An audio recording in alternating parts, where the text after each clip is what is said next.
સમાચાર સુરતથી, જ્યાં શિક્ષણ સહાય મેળવવા રત્ન કલાકારોએ ફરીવાર ઝુંબેશ શરૂ કરી છે। 1000થી વધુ રત્ન કલાકારોએ આરટીઆઈ અરજી કરી છે। શિક્ષણ સહાય માટેના 26,000 ફોર્મ રદ થયા છે।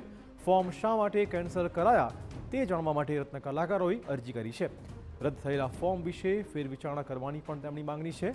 સરકારે મોટું મન રાખી ફેરવિચારણા કરવી જોઈએ, આ કહેવું છે ડાયમંડ યુનિયનનું।